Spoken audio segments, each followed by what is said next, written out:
Welcome to scary গপ্প। Hello বন্ধুরা, আমি আছি প্রকাশ তোমাদের সাথে, আর তোমরা শুনছো স্ক্যারি গপ্প। 92 নম্বর এপিসোডে তোমাদের সবাইকে স্বাগত জানাই।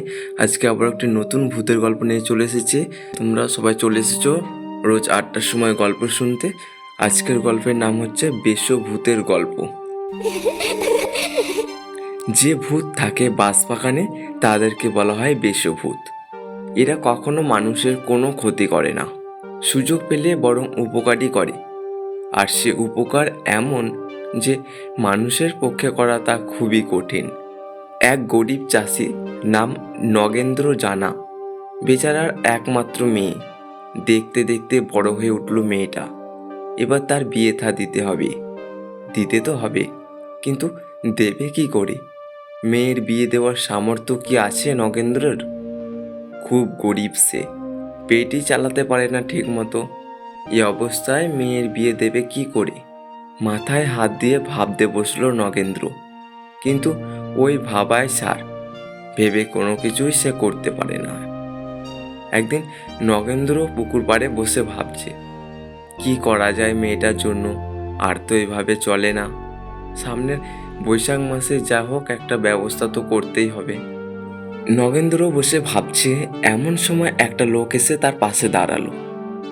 এমন সন্তপর্ণে লোকটা এলো যে নগেন্দ্র কোনো টেরি পেল না।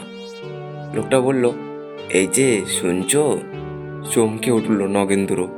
লোকটার দিকে তাকিয়ে নিয়ে বলল, আমাকে কিছু বলছো? তখন লোকটা বলল, হ্যাঁ, দেখো, আজকাল প্রায় দেখি তুমি মনমরা হয়ে সব সময় বসে থাকো। কি হয়েছে বলো তো তোমার? দেখি তোমার জন্য কিছু করতে পারি কিনা। নগেন্দ্র বলল, সে কথা শুনে তোমার লাভ কি হবে ভাই? আমার দুঃখ আমার মধ্যেই থাকুক। লোকটা বলল, বলো না তুমি, দেখি যদি কিছু উপকার করতে পারি। এত দুঃখের মধ্যেও নগেন্দ্র হেসে ফেলল। তারপর বলল, না ভাই, থাক, সেসব কথা তোমার শুনে কোনো কাজ নেই। লোকটাও ছাড়তে চায় না।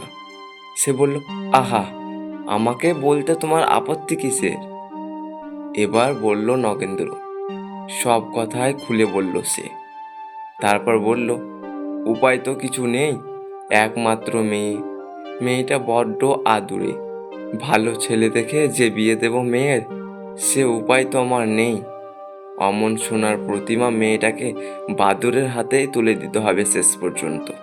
লোকটা বলল, ভালো ছেলের সন্ধান করো। টাকার জন্য তোমায় ভাবতে হবে না। ভাবতে হবে না মানে? আমাকে কে টাকা দেবে? ধরো আমি যদি দিই। এবার লোকটার মুখের দিকে ভালো করে তাকালো নগেন্দ্র। পাগল নয় তো লোকটা? বিয়েতে কত খরচ, অত টাকা দেবে এই লোকটা? লোকটা বলল, সব খরচই আমি দেব, কিন্তু আমার একটা শর্ত আছে। শর্ত? শর্ত মানে? আমি যে তোমাকে টাকা দেব সে খবর তুমি আর আমি ছাড়া অন্য কেউ যেন না জানে। কিন্তু তোমার পরিচয়, পরিচয় জেনে তোমার লাভ কি? তাছাড়া আমার পরিচয় আমি তোমাকে দেব না। তবে এ কথা ঠিক, কথা যখন দিয়েছি কথার কোনো নড়চড় হবে না। আর এক ভাবনায় পড়ে গেল নগেন্দ্র। বেশ তো আসার কথা শোনাচ্ছে লোকটা। শেষে গাছে তুলে দিয়ে যদি মইটা কেড়ে নেয়। লোকটা বলল, ভালো পাত্রের খোঁজ করো। এখন তোমার অন্য সব কাজকর্ম বন্ধ রেখে আগে এই কাজটা শেষ করো। সংসার চলবে কি করে? না, সে ভাবনা নেই। আজ রাত্রে তোমার ঘর থেকে বেরিয়ে উঠোনে যখন নামবে তখন 3 পা মেপে নামবে, পুরো 3 পা। তারপর একটা বিশাল শাবল বা কোদাল দিয়ে খুঁড়বে ওই জায়গাটা। খুঁড়ে যা কিছু পাবে তাই দিয়ে এখন চালাবে। পরে মেয়ের বিয়ের সময় অন্য ব্যবস্থা করা যাবে। কিন্তু খবরদার, এ খবর যেন কেউ জানতে না পারে। সেই রাতেই পরখ করলো নগেন্দ্র।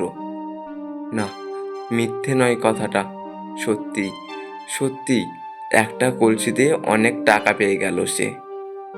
এবার শুরু করলো পাত্রের খোঁজ। অনেক পাত্র দেখলো, কিন্তু তার একটাও ঠিক পছন্দ হলো না। ঘটক বলল, ভালো পাত্র যদি চাও খরচ করতে হবে অনেক। তা তুমি অত খরচ করতে পারবে? নগেন্দ্র বলল, পারবো পারবো, তুমি ভালো একটা পাত্রই দেখো। বেশ, তাহলে কালই চল আমার সঙ্গে। তা পাত্রের বাড়ি কোথায়? বাওয়ালি। আর ছেলে করে কি? বাপের একমাত্র সন্তান, বিষয় সম্পত্তি আছে প্রচুর, পাত্র লেখাপড়াও জানে অনেক। চলো দেখে আসি, পছন্দ যদি হয় ওখানেই মেয়ের বিয়ে দেব। ঘটক আবার বলল, কিন্তু তাদের দাবি, কিন্তু দাওয়া অনেক। তারা অনেক টাকা চায়, জিনিসপত্র চায় প্রচুর।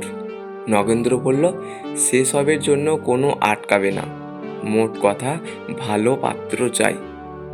পরের দিনই ঘটকের সঙ্গে পাত্র দেখতে গেল। বেশ পাত্র, ভদ্র আর বিনয়ীও বটে। ছেলেটিকে খুব পছন্দ হয়েছে নগেন্দ্রর। এমনি ছেলেই তো খুঁজছিল সে।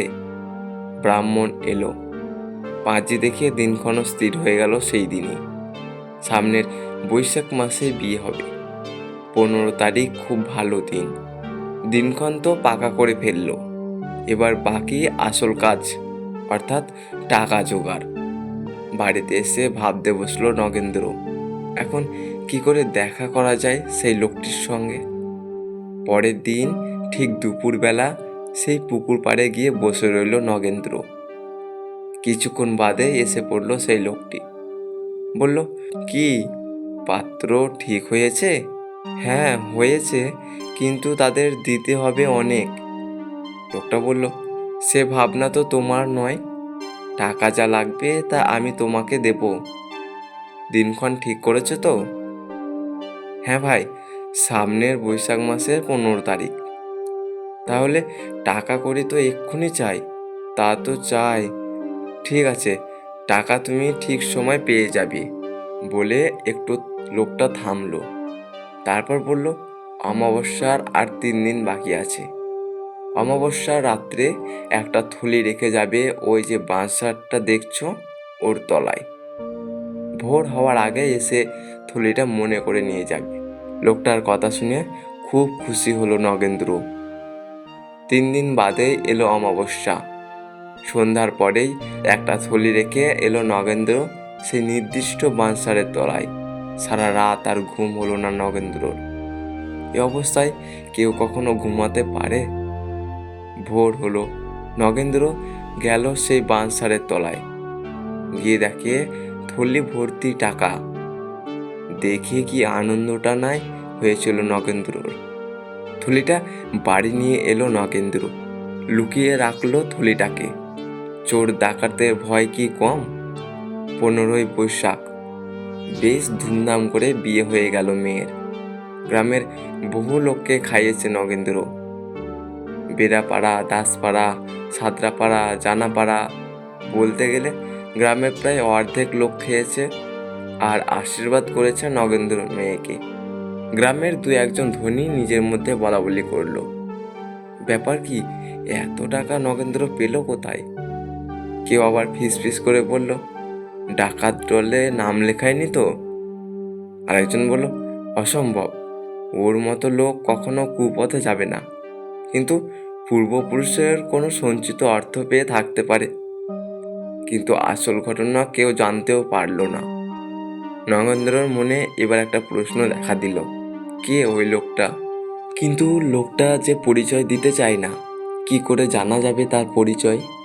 নগেন্দ্র ঠিক করলো, এবার দেখা হলে পরিচয় না জেনে কিছুতেই তাকে ছাড়বে না। পরের দিন লোকটার সঙ্গে আবার দেখা হয়ে গেল। কি হাসি লোকটার মুখে, পরম তৃপ্তির হাসি। নগেন্দ্র বলল, একটা কথা আজ তোমাকে বলতেই হবে ভাই।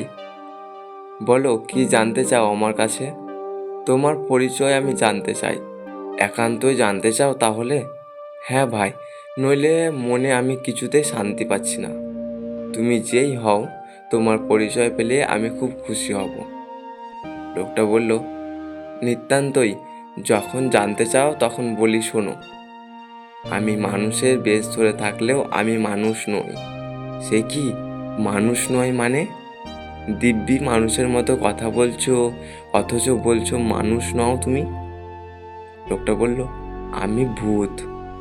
ওই যে বাঁশ ঝাড়টা, ওতেই আমি থাকি। তুমি খুবই সৎ লোক, বড় বিপদে পড়েছিলে। তোমায় দেখে আমার খুব দুঃখ হয়েছিল, তাই তোমার মেয়ের বিয়ের ব্যবস্থা করে দিয়েছি। তোমার মুখে হাসি ফোটাতে পেরেছি আজ, তাই আমিও খুব খুশি। এই বলে অদৃশ্য হয়ে গেল ভূতটা।